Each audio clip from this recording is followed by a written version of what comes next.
ಇದ್ದೀರಿ ಅಂತ ಭಾವಿಸ್ತೇನೆ.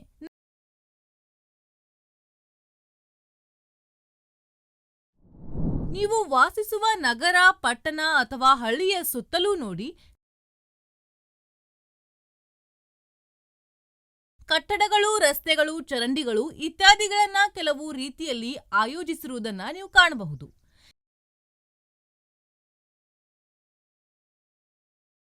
ಈ ವ್ಯವಸ್ಥೆಯು ಪ್ರಪಂಚಾದ್ಯಂತ ವ್ಯಾಪಕವಾಗಿ ಬದಲಾಗತ್ತೆ.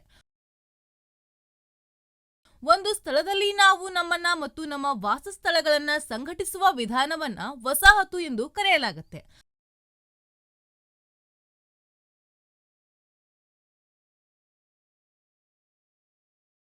ಅದು ನಾವು ವಾಸಿಸುವ ಮತ್ತು ಕೆಲಸ ಮಾಡುವ ಭೌಗೋಳಿಕ ಸ್ಥಳವಾಗಿದೆ.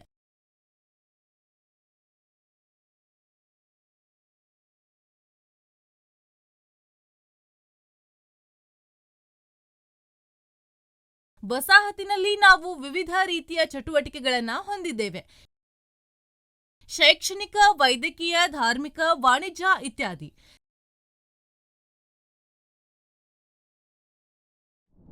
ನಮ್ಮ ಹೊಸ ವಿಷಯದ ಸೆಟಲ್ಮೆಂಟ್ಗಳನ್ನ ಪ್ರಾರಂಭಿಸೋಣ ಮತ್ತು ಅರ್ಥ ಮಾಡಿಕೊಳ್ಳೋಣ. 10ನೇ ವರ್ಗದ ಸಾಮಾಜಿಕ ಅಧ್ಯಯನಗಳಿಂದ ವಲಸೆ.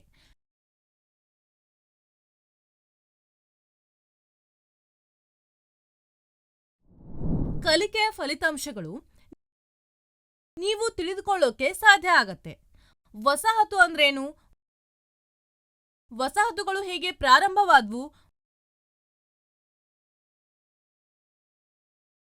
ವಸಾಹತುಗಳು ಏಕೆ ಬದಲಾಗುತ್ತೆ?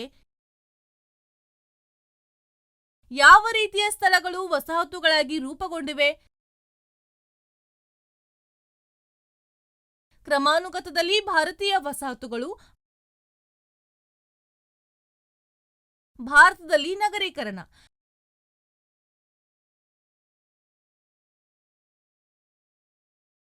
ನಗರೀಕರಣದಲ್ಲಿನ ಸಮಸ್ಯೆಗಳು.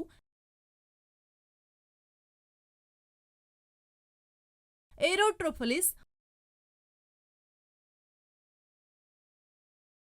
ವಲಸೆ.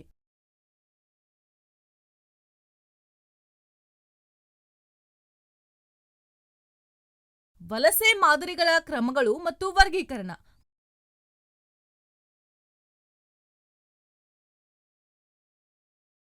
ಪ್ರಮುಖ ಪದಗಳು ನೀವು ನೆನಪಿಡಬೇಕಾಗಿರೋದು: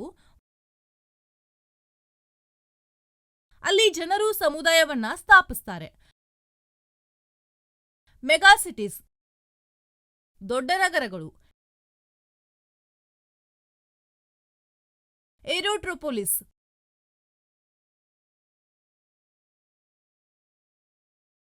ಒಂದು ಮಹಾನಗರ ಉಪಪ್ರದೇಶ. ಇದರ ಮೂಲ ಸೌಕರ್ಯ, ಭೂಬಳಕೆ ಮತ್ತು ಆರ್ಥಿಕತೆಯ ವಿಮಾನ ನಿಲ್ದಾಣದ ಮೇಲೆ ಕೇಂದ್ರೀಕೃತವಾಗಿದೆ.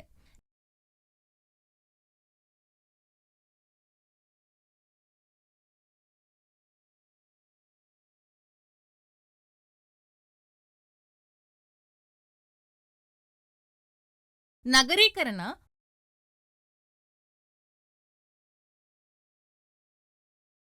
ಪ್ರದೇಶವನ್ನ ಹೆಚ್ಚು ನಗರವನ್ನಾಗಿ ಮಾಡುವ ಪ್ರಕ್ರಿಯೆಯಾಗಿದೆ.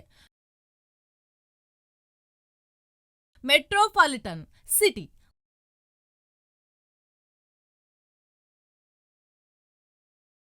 ಮಹಾನಗರದ ಕೇಂದ್ರವಾಗಿರುವ ದೊಡ್ಡ ನಗರ.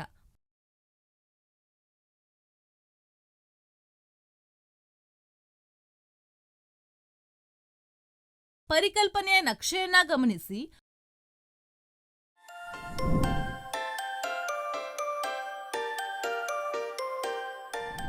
ವಸಾಹತುಗಳನ್ನ ಹೀಗೆ ಪ್ರಾರಂಭಿಸಲಾಯಿತು. ಸುಮಾರು 1.8 ಲಕ್ಷದ ವರ್ಷದವರೆಗೆ ಆರಂಭಿಕ ಮಾನವರು ಬೇಟೆಗಾರರಾಗಿ ಬ್ಯಾಂಡ್ಗಳಲ್ಲಿ ವಾಸಿಸ್ತಾ ಇದ್ರು.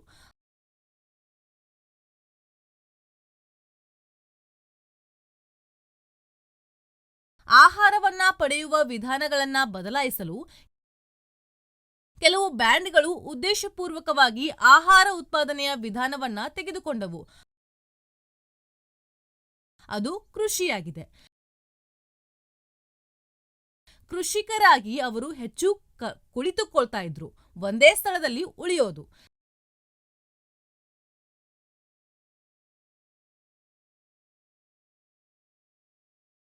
ಜನರು ವಸಾಹತುಗಳನ್ನ ಏಕೆ ಬದಲಾಯಿಸ್ತಾರೆ?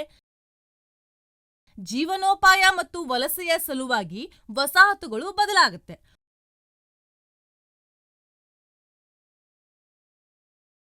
ಉದಾಹರಣೆಗೆ, ದೆಹಲಿಯು ಹಲವು ವರ್ಷಗಳ ಕಾಲ ಅನೇಕ ರಾಜವಂಶಗಳಿಗೆ ರಾಜಧಾನಿಯಾಗಿತ್ತು. ಗ್ರಾಮೀಣ ಪ್ರದೇಶಗಳಲ್ಲಿ ಜನರು ತಮ್ಮ ಸ್ಥಳಗಳಲ್ಲಿ ಉಳಿಯಲು ಬಯಸೋದಿಲ್ಲ.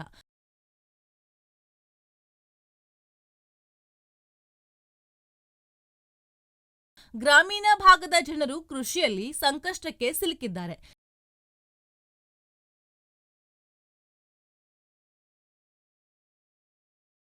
ಹಿಂದಿನವರು ತಮ್ಮ ಮಕ್ಕಳನ್ನ ಶಿಕ್ಷಣ ಮತ್ತು ಉದ್ಯೋಗದ ಸಲುವಾಗಿ ನಗರ ಮತ್ತು ಪಟ್ಟಣಗಳಿಗೆ ಕಳುಹಿಸಲು ಬಯಸ್ತಾರೆ.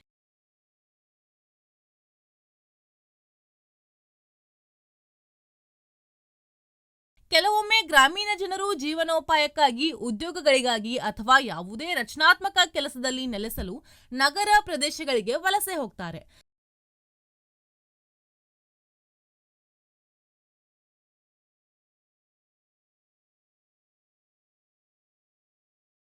ನಗರಗಳು ಮತ್ತು ಪಟ್ಟಣಗಳಲ್ಲಿ ಅನೇಕ ಜನರು ಸ್ವಯಂ ಉದ್ಯೋಗದ ಕೆಲಸವನ್ನ ಆಯ್ಕೆ ಮಾಡ್ತಾರೆ. ಈ ಕಾರಣಗಳಿಂದ ವಸಾಹತುಗಳು ಬದಲಾಗ್ತವೆ. ಯಾವ ರೀತಿಯ ಸ್ಥಳಗಳು ವಸಾಹತುಗಳಾಗಿ ರೂಪುಗೊಂಡಿವೆ? ಬನ್ನಿ, ಇದನ್ನ ಅರ್ಥ ಮಾಡಿಕೊಳ್ಳಲು ನಾವು ಈ ಮೂಲಭೂತ ಪರಿಕಲ್ಪನೆಗಳನ್ನ ನೋಡಬೇಕು. ಸೈಟ್, ಪರಿಸ್ಥಿತಿ, ಸ್ಥಳದ ಇತಿಹಾಸ. ಸೈಟ್ ಸ್ಥಳದ ಗುಣಲಕ್ಷಣಗಳನ್ನ ಉಲ್ಲೇಖಿಸುತ್ತೆ. ಅದರ ಸ್ಥಳಾಕೃತಿ,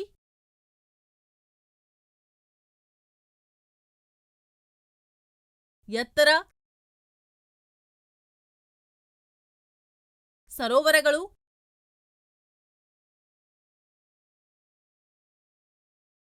ನದಿಗಳು, ಭೂಗತ ನೀರು, ಮಣ್ಣಿನ ಪ್ರಕಾರಗಳು, ಭದ್ರತೆ, ನೈಸರ್ಗಿಕ ಶಕ್ತಿಗಳಿಂದ ಆಶ್ರಯ ಇತ್ಯಾದಿ ಆಗಿರಬಹುದು.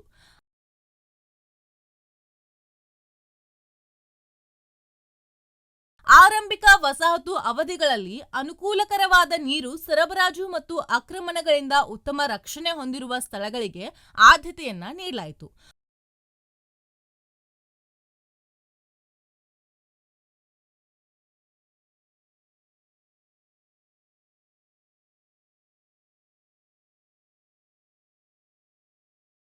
ಉದಾಹರಣೆಗೆ, ಛತ್ರಪತಿ ಶಿವಾಜಿ ಮಹಾರಾಷ್ಟ್ರದ ಪ್ರತಾಪಗಢದಲ್ಲಿ ಕೋಟೆಯನ್ನ ನಿರ್ಮಿಸಿದ್ರು.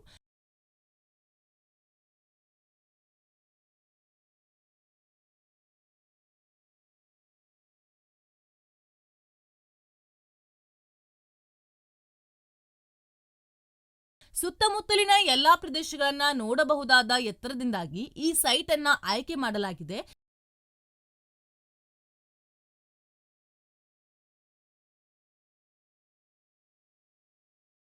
ಇದು ಮಿಲಿಟರಿ ಭದ್ರತೆಯನ್ನ ಒದಗಿಸಿತು. ಸ್ಥಳಗಳು ಕೆಲವು ರೀತಿಯಲ್ಲಿ ಇತರ ಸ್ಥಳಗಳಿಗೆ ಸಂಪರ್ಕ ಹೊಂದಿವೆ. ಪರಿಸ್ಥಿತಿಯು ಇತರ ಸ್ಥಳಗಳೊಂದಿಗೆ ಸಂಪರ್ಕವನ್ನ ವಿವರಿಸುತ್ತೆ. ಉದಾಹರಣೆಗೆ, ವಿಶಾಖಪಟ್ಟಣಂ ಕರಾವಳಿಯಲ್ಲಿದೆ ಮತ್ತು ಭಾರತದ ಮತ್ತು ಹೊರಗಿನ ಅನೇಕ ಸ್ಥಳಗಳಿಗೆ ಸಂಪರ್ಕವನ್ನ ಕಲ್ಪಿಸುತ್ತೆ.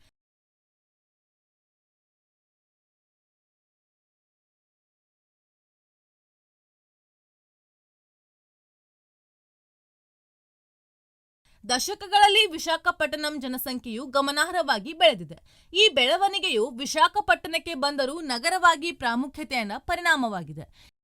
ಈ ಜನಸಂಖ್ಯೆಯ ಹೆಚ್ಚಳವು ಆರ್ಥಿಕ ಮತ್ತು ಸಾಮಾಜಿಕ ಅವಕಾಶಗಳ ಬೆಳವಣಿಗೆಯನ್ನ ಸೂಚಿಸುತ್ತೆ.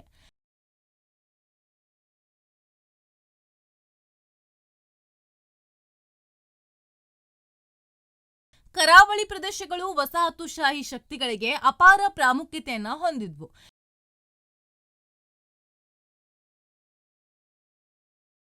ಏಕೆಂದ್ರೆ ಅವರು ಅಲ್ಲಿ ಬಂದರುಗಳನ್ನ ನಿರ್ಮಿಸಬಹುದು. ಈ ಬಂದರುಗಳು ವಸಾಹತುಶಾಹಿ ದೇಶಕ್ಕೆ ಕಚ್ಚಾ ವಸ್ತುಗಳನ್ನ ರಫ್ತು ಮಾಡಲು ಅನುವು ಮಾಡಿಕೊಡುತ್ತೆ.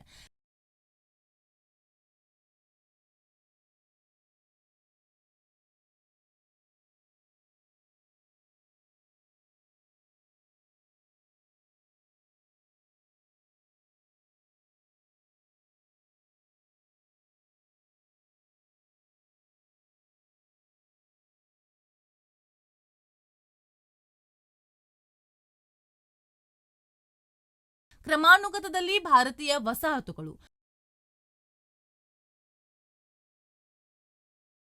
ಭಾರತದ ಜನಗಣತಿಯು ಕೆಲವು ಮಾನದಂಡಗಳನ್ನ ಬಳಸಿಕೊಂಡು ಭಾರತದಲ್ಲಿ ವಸಾಹತುಗಳನ್ನ ಆಯೋಜಿಸುತ್ತೆ.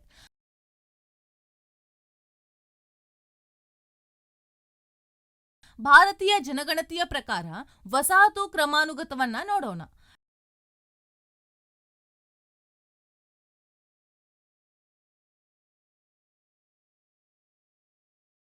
ಮೆಗಾ ಸಿಟಿಗಳು 10 ಮಿಲಿಯನ್ಗಿಂತಲೂ ಹೆಚ್ಚು ಜನರನ್ನ ಹೊಂದಿರುವ ನಗರಗಳು.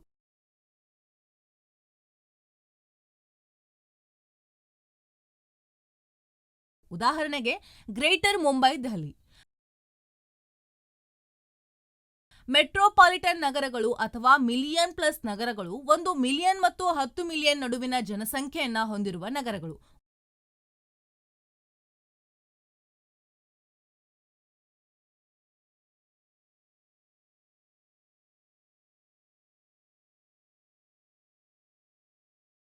ಉದಾಹರಣೆಗೆ ಚೆನ್ನೈ, ಹೈದರಾಬಾದ್. ನಗರಗಳು ಅಥವಾ ವರ್ಗ 1 ನಗರಗಳು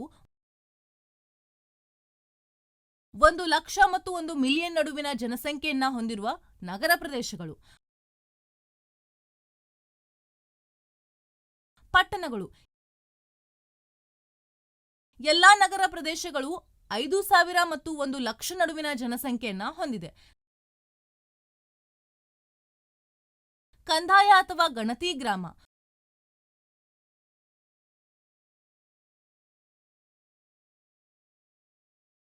ವ್ಯಾಖ್ಯಾನಿಸಲಾದ ಗಡಿಗಳನ್ನ ಹೊಂದಿರುವ ಗ್ರಾಮ. ಕುಗ್ರಾಮಗಳು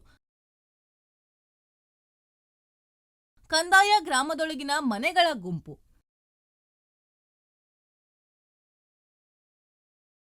ಭಾರತದಲ್ಲಿ ನಗರೀಕರಣ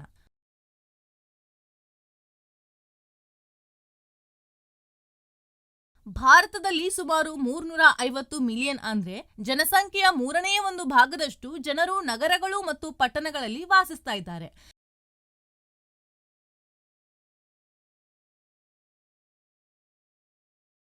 ಜನರು ಹೆಚ್ಚಾಗಿ ಕೃಷಿಯೇತರ ಕೆಲಸವನ್ನ ತೆಗೆದುಕೊಳ್ತಾ ಇದ್ದಾರೆ ಮತ್ತು ನಗರಗಳು ಮತ್ತು ಪಟ್ಟಣಗಳಲ್ಲಿ ವಾಸಿಸ್ತಾ ಇದ್ದಾರೆ.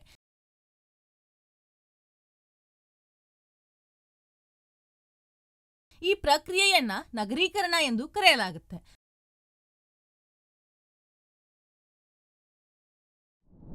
1950ರ ದಶಕದಲ್ಲಿ ಜನಸಂಖ್ಯೆಯ ಗಣನೀಯ ಭಾಗವು 5.6 ಲಕ್ಷ ಹಳ್ಳಿಗಳಲ್ಲಿ ವಾಸಿಸ್ತಾ ಇತ್ತು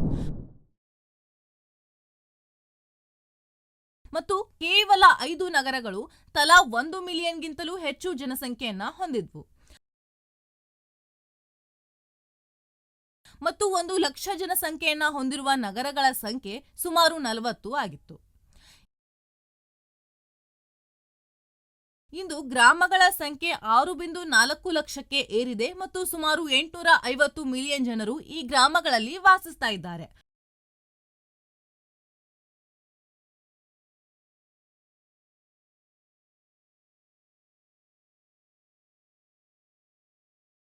ಮೂರು ನಗರಗಳು ಮುಂಬೈ, ದೆಹಲಿ ಮತ್ತು ಕೋಲ್ಕತ್ತಾ ತಲಾ 10 ದಶಲಕ್ಷಕ್ಕೂ ಹೆಚ್ಚು ಜನರಿಗೆ ಅವಕಾಶವನ್ನ ಕಲ್ಪಿಸುತ್ತೆ.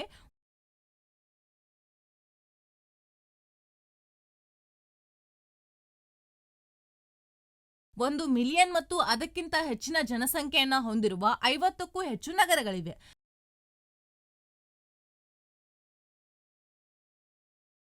ಭಾರತದ ಆರ್ಥಿಕ ಅಭಿವೃದ್ಧಿಗೆ ನಗರ ಭಾರತ ಹೇಗೆ ಕೊಡುಗೆ ನೀಡುತ್ತೆ? ಹಣಕಾಸು, ವಿಮೆ, ರಿಯಲ್ ಎಸ್ಟೇಟ್ ಮತ್ತು ವ್ಯಾಪಾರ ಸಂಬಂಧಿತ ಸೇವಾ ಚಟುವಟಿಕೆಗಳಾದ ಸಾರಿಗೆ, ಸಂಗ್ರಹಣೆ ಮತ್ತು ಸಂವಹನದಂತಹ ಸೇವಾ ವಲಯದ ಚಟುವಟಿಕೆಗಳು ಕೈಗಾರಿಕಾ ಚಟುವಟಿಕೆಗಳಂತಹ ಹೆಚ್ಚಿನ ಕೊಡುಗೆಯನ್ನು ನೀಡುತ್ತೆ.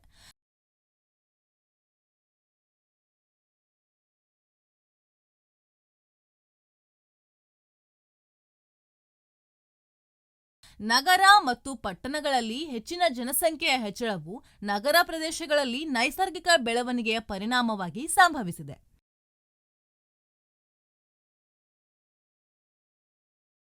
ಈ ನಗರ ಪ್ರದೇಶಗಳ ಜನಸಂಖ್ಯೆಯು ಕಾಲಾನಂತರದಲ್ಲಿ ಹೆಚ್ಚಾಯಿತು.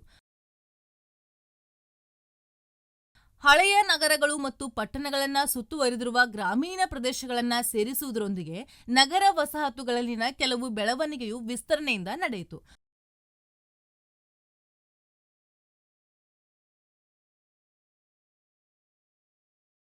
ಹಳೆಯ ನಗರಗಳು ಮತ್ತು ಪಟ್ಟಣಗಳನ್ನು ಸುತ್ತುವರಿದಿರುವ ಗ್ರಾಮೀಣ ಪ್ರದೇಶಗಳನ್ನು ಸೇರಿಸುವುದರೊಂದಿಗೆ ನಗರ ವಸಾಹತುಗಳಲ್ಲಿ ಕೆಲವು ಬೆಳವಣಿಗೆಯು ವಿಸ್ತರಣೆಯಿಂದ ಕೂಡಿತು.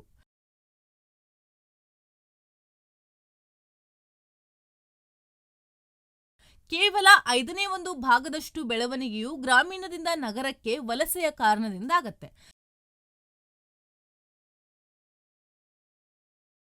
ನಗರೀಕರಣದ ತೊಂದರೆಗಳ್ಯಾವುವು? ಹೆಚ್ಚುತ್ತಿರುವ ನಗರೀಕರಣವು ಜನರಿಗೆ ಹೆಚ್ಚಿನ ಅವಕಾಶಗಳ ಬಗ್ಗೆ ಮಾತ್ರವಲ್ಲ, ಇದು ಅನೇಕ ಸಮಸ್ಯೆಗಳನ್ನು ಉಂಟುಮಾಡುತ್ತೆ.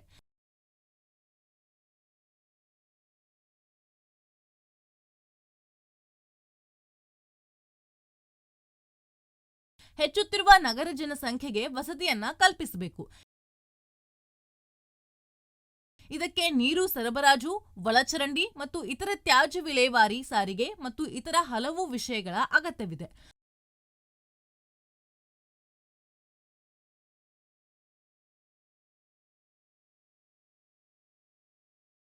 ವಾಹನ ಬಳಕೆ ಹೆಚ್ಚಾದಂತೆ ನಗರ ವಾಯು ಮಾಲಿನ್ಯವು ಹೆಚ್ಚಾಗುತ್ತೆ. ಆರೋಗ್ಯ ಸಮಸ್ಯೆಗಳು ಮತ್ತು ಸ್ಥಳೀಯ ಹವಾಮಾನ ಬದಲಾವಣೆಗೆ ಕಾರಣವಾಗುತ್ತೆ. ಅಸಮರ್ಪಕ ಕೊಳಚೆ ವಿಲೇವಾರಿಯು ಸಾಂಕ್ರಾಮಿಕ ರೋಗಗಳ ಹೆಚ್ಚಿನ ಅಪಾಯಕ್ಕೆ ಕಾರಣವಾಗಬಹುದು.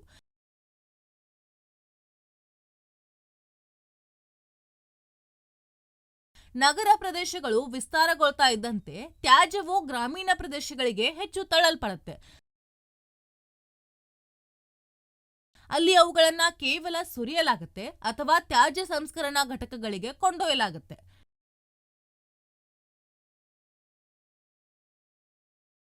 ಏರೋಟ್ರೋಪೋಲಿಸ್ ಭಾರತವೂ ಸೇರಿದಂತೆ ಹಲವು ದೇಶಗಳಲ್ಲಿ ಹೊಸ ರೀತಿಯ ವಸಾಹತು ನಡೀತಾ ಇದೆ.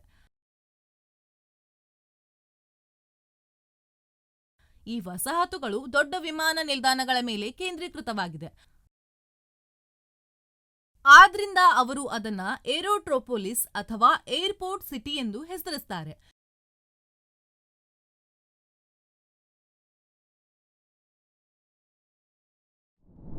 ಏರೋಟ್ರೋಪೋಲಿಸ್ನಲ್ಲಿ ವಿಮಾನ ನಿಲ್ದಾಣವು ತನ್ನದೇ ಆದ ನಗರವಾಗಿ ಕಾರ್ಯನಿರ್ವಹಿಸುತ್ತೆ.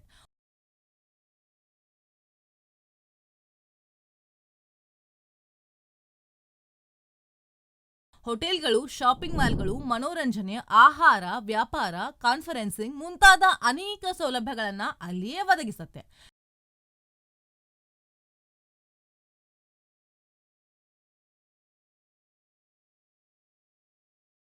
ಏರೋಟ್ರೋಪೋಲಿಸ್ಗಳ ಕೆಲವು ರೂಪಗಳೇನೆಂದರೆ ಇಂದಿರಾ ಗಾಂಧಿ ಅಂತಾರಾಷ್ಟ್ರೀಯ ವಿಮಾನ ನಿಲ್ದಾಣ ಮತ್ತು ರಾಜೀವ್ ಗಾಂಧಿ ಅಂತಾರಾಷ್ಟ್ರೀಯ ವಿಮಾನ ನಿಲ್ದಾಣ.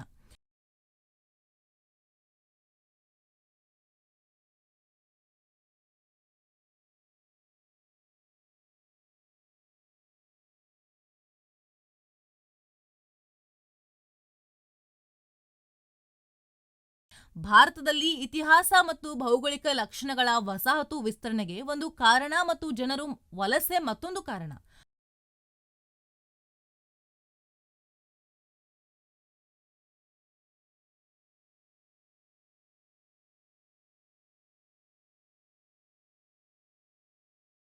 ವಲಸೆ ಉತ್ತಮ ಅವಕಾಶಗಳ ಹುಡುಕಾಟದಲ್ಲಿ ಜನರು ತಮ್ಮ ಸ್ಥಳಗಳಿಂದ ಇತರ ಸ್ಥಳಗಳಿಗೆ ವಲಸೆ ಹೋಗೋದನ್ನ ನಾವು ವಲಸೆ ಅಂತ ಕರಿತೇವೆ.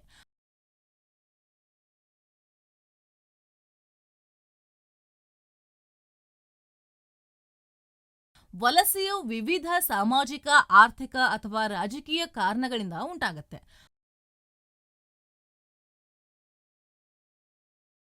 ವಲಸೆಯ ಮಾದರಿಗಳ ಕ್ರಮಗಳು ಮತ್ತು ವರ್ಗೀಕರಣ.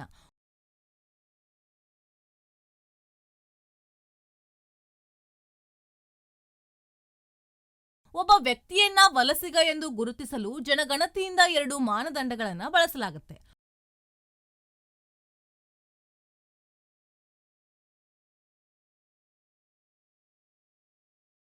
ಹುಟ್ಟಿದ ಸ್ಥಳ, ವ್ಯಕ್ತಿ ಜನಿಸಿದ ಸ್ಥಳ.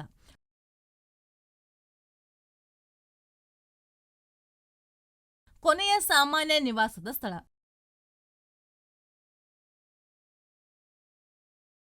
ವ್ಯಕ್ತಿಯು 6 ತಿಂಗಳು ಅಥವಾ ಅದಕ್ಕಿಂತ ಹೆಚ್ಚಿನ ಅವಧಿಯವರೆಗೆ ನಿರಂತರವಾಗಿ ತಂಗಿದ್ದ ಸ್ಥಳ.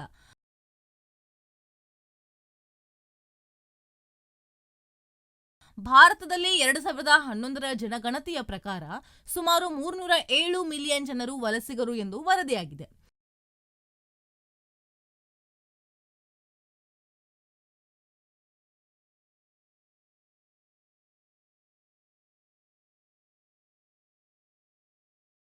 ಅನೇಕ ಕಾರಣಗಳಿಂದ ವಲಸೆ ಸಂಭವಿಸಬಹುದು.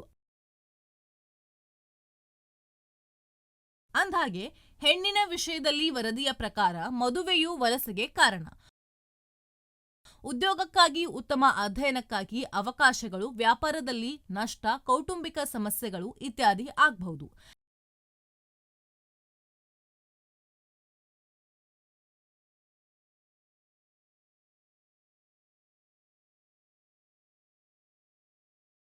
ಇದರಲ್ಲಿ ನಾವೇನು ಹೊಂದಿದ್ದೇವೆ?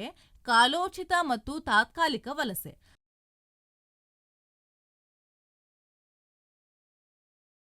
ಗ್ರಾಮೀಣದಿಂದ ಗ್ರಾಮೀಣ ವಲಸೆ,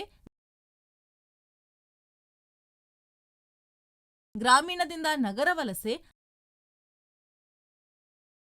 ಅಂತಾರಾಷ್ಟ್ರೀಯ ವಲಸೆ. ಇದೆಲ್ಲವನ್ನ ನಾವು ಈ ವಿಡಿಯೋದಲ್ಲಿ ನೋಡಿದ್ವಿ. ಮುಂದಿನ ವಿಡಿಯೋದಲ್ಲಿ ನಾವು ವಿವರವಾಗಿ ನೋಡ್ತೇವೆ. ಆದ್ರಿಂದ ಈ ವಿಡಿಯೋದಲ್ಲಿ ನಾವು ನೋಡಿದ್ದೇವೆ ವಸಾಹತು ಅಂದ್ರೆ ಏನು, ವಸಾಹತುಗಳು ಹೇಗೆ ಪ್ರಾರಂಭವಾದವು, ವಸಾಹತುಗಳು ಏಕೆ ಬದಲಾಗುತ್ತೆ, ಯಾವ ರೀತಿಯ ಸ್ಥಳಗಳು ವಸಾಹತುಗಳಾಗಿ ರೂಪುಗೊಂಡಿವೆ, ಕ್ರಮಾನುಗತದಲ್ಲಿ ಭಾರತೀಯ ವಸಾಹತುಗಳು, ಭಾರತದಲ್ಲಿ ನಗರೀಕರಣ, ನಗರೀಕರಣದಲ್ಲಿನ ಸಮಸ್ಯೆಗಳು, ಏರೋಟ್ರೋಪೋಲಿಸ್ ಮತ್ತು ವಲಸೆ.